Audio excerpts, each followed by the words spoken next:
The town of Point Pleasant had always lived with the river. It moved quietly beside them, broad, gray, and patient, carrying driftwood, secrets, and the occasional whisper that no one could quite explain.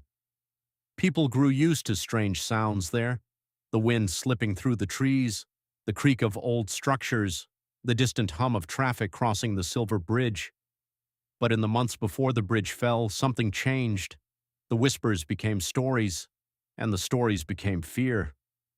It started, as these things often do, with something small. Two young couples were driving late one night along a road that curved through the woods outside town. It was the kind of place where headlights seemed to vanish into darkness instead of pushing it back. They weren't looking for anything unusual, just a quiet drive, maybe a place to talk. Then the car slowed. "Did you see that?" At first, no one answered, because they had all seen something, but no one wanted to say it out loud. A shape stood near the trees, tall, too tall. It didn't move at first. It simply stood there, as if it had been waiting. Its outline seemed wrong somehow, not quite human, not quite anything they could name. And then, the eyes. They reflected the headlights with a dull, unnatural glow, not bright like an animal caught in light, not curious, not afraid, watching. The driver panicked and hit the gas. The car lurched forward, tires slipping briefly on loose gravel, but in the rearview mirror, it moved, not running, not walking. It unfolded. Wings stretched outward, impossibly wide, and for a moment it seemed to fill the road behind them. Then it rose, lifting into the air without sound, without effort. The car sped away. No one spoke for several miles. By morning, the story had spread. At first, people laughed. "Kids seeing things in the dark," they said. "Too many ghost stories, not enough sleep." But then more reports came. A man driving home from work swore something had kept pace with his truck, gliding just above the road, matching his speed without flapping its wings. A woman claimed she saw it standing near her backyard fence, watching her through the kitchen window. When she blinked, it was gone. A group of teenagers dared each other to visit the old TNT area, a cluster of abandoned buildings surrounded by trees. They returned pale and shaken, insisting something had followed them, something that never made a sound but was always just behind them, always watching. They began calling it the Mothman. No one knew exactly why. The name just stuck. It sounded ridiculous at first, something out of a comic book, not real life. But the descriptions were consistent: tall, dark, winged, and those eyes. Always the eyes. What unsettled people most was not what it did. It was what it didn't do. It never attacked, never chased, never tried to harm anyone. It simply appeared, watched, and disappeared again, as if observing something only it understood. Sheriff Collins didn't believe in monsters. He'd spent his entire career dealing with real problems, fights, thefts, the occasional drunk driver causing more trouble than they realized. Stories of a winged creature didn't fit into his world. Still, he listened. He took reports, wrote them down, tried to find patterns. Same locations, same descriptions, same unease.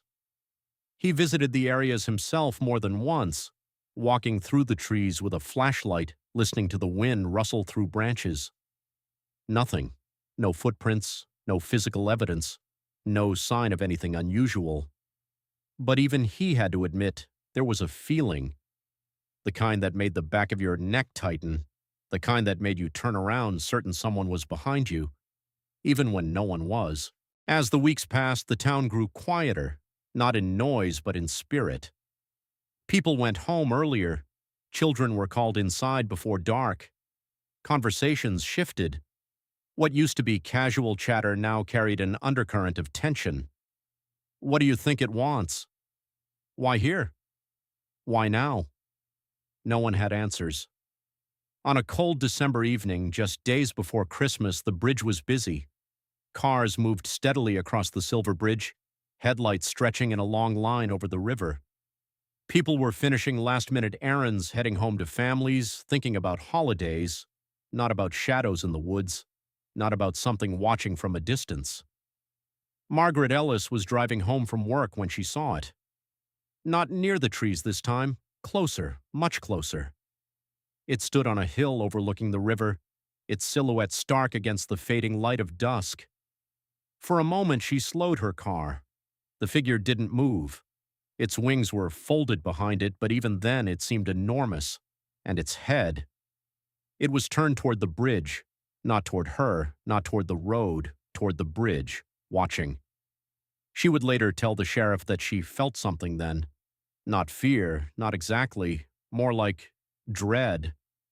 As if she had walked into the middle of a conversation she couldn't hear, but somehow understood the ending.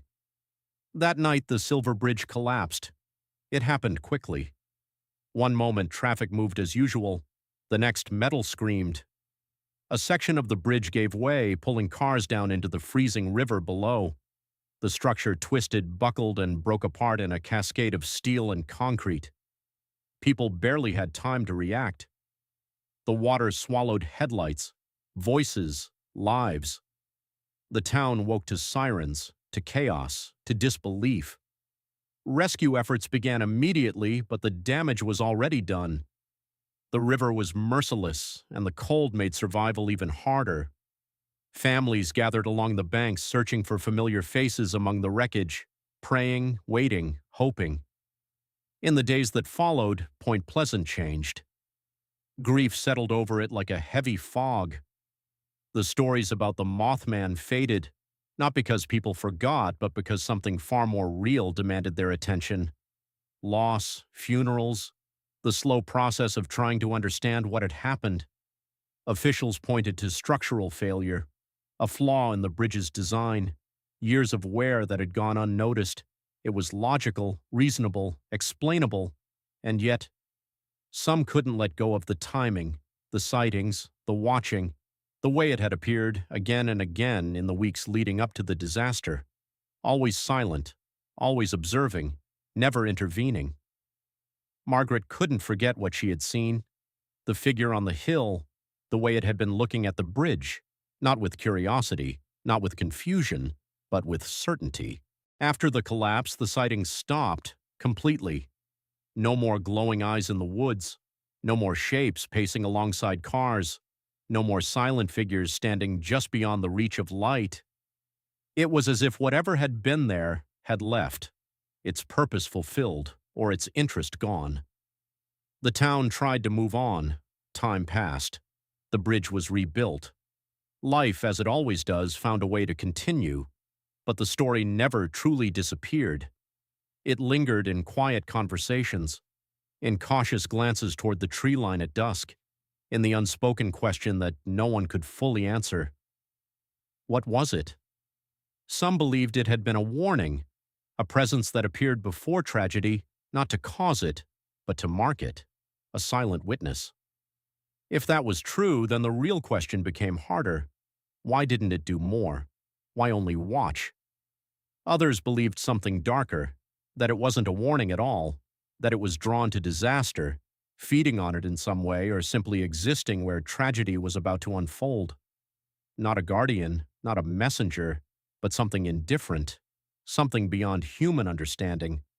And a few believed something even stranger, that it wasn't there for the bridge, not really, that the collapse and the sightings were connected, but not in the way people assumed, that the figure had been watching something else entirely, something no one ever noticed.